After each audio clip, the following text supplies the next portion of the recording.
أعوذ بالله من الشيطان الرجيم.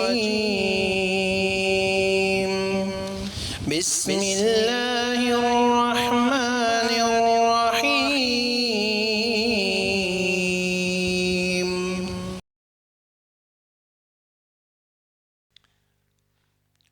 بسم الله الرحمن الرحيم. وإذا باب قول الله عز وجل وإذا حضر القسمة أولو القربى واليتامى والمساكين فارزقوهم منه. قال حدثنا محمد بن الفضل أبو النعمان قال حدثنا أبو عوانة عن أبي بشر عن سعيد بن جبير عن ابن عباس رضي الله عنهما قال إن ناسا يزعمون أن هذه الآية نسخت ولا والله ما نسخت ولكنها مما تهاون الناس هما واليان وال يرث وذاك الذي يرزق ووال لا يرث فذاك الذي يقول بالمعروف يقول لا أملك لك أن أعطيك. وفي رواية وإذا حضر القسمة أولو القربى واليتامى والمساكين قال هي محكمة وليست بمنسوخة. ان ناسا یزعمون، کچھ لوگ دعویٰ کرتے ہیں یا سمجھتے ہیں. زعم کے معنی گمان کے ہیں، ظن کے معنی میں ہیں. کہا جاتا ہے کہ زعم کا اطلاق ایسی بات جس میں حق اور باطل ہونے کا شبہ ہو. زعم کا اطلاق صرف ظن پر بھی ہوتا ہے، گمان، اور کبھی زعم کا اطلاق کذب اور جھوٹ کے لیے ہوا کرتا ہے.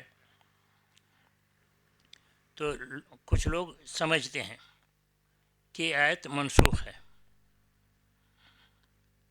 ولا واللہ ما نسخت، اور قسم ہے اللہ کی کہ آیت منسوخ نہیں کی گئی ہے.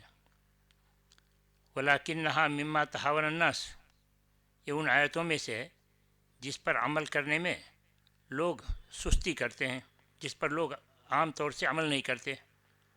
اس آیت میں بتایا جا رہا ہے کہ والی دو طرح کے ہیں. ایک والی وہ ہیں جو وارث ہوں گے اور ان کو مال میں سے حصہ دیا جائے گا. ایک والی وہ ہیں جو وارث نہیں ہوں گے، تو اس کے ساتھ اس کو اچھے انداز میں جواب دیا جائے گا. اچھے انداز میں کیا جواب دیں گے؟ مثلا کہے لا املک لک ان اعطیک، میرے پاس مزید مال نہیں ہے کہ میں آپ کو بھی دوں. ایک روایت میں ہے کہ وَإِذَا حَضَرَ الْقِسْمَةُ أُولُو الْقُرْبَى وَالْيَتَامَى وَالْمَسَاكِينَ، یہ محکم آیت ہے، منسوخ نہیں ہے. اس آیت سے بہت سارے دعوت کے موضوعات ملتے ہیں. دعوت کے موضوع میں سے اس آیت میں سے جو بات سمجھی جاتی ہے وہ یہ کہ رشتہ داروں، یتیموں اور مسکینوں کے ساتھ اچھا سلوک کیا جانا چاہیے. کہ اللہ تبارک و تعالی نے اس آیت میں حکم دیا ہے کہ فرزقوا وَإِذَا حَضَرَ الْقِسْمَةَ أُولُو الْقُرْبَى وَالْيَتَامَى وَالْمَسَاكِينُ فَارْزُقُوهُم مِّنْهُ وَقُولُوا لَهُمْ قَوْلًا مَّعْرُوفًا. جیسا کہ ابن عباس کہتے ہیں کہ آیت محکم ہے، منسوخ نہیں. اللہ تبارک و تعالی نے رشتہ دار، یتیم اور مسکینوں کے ساتھ اچھے سلوک کا متعدد آیتوں میں حکم دیا ہے.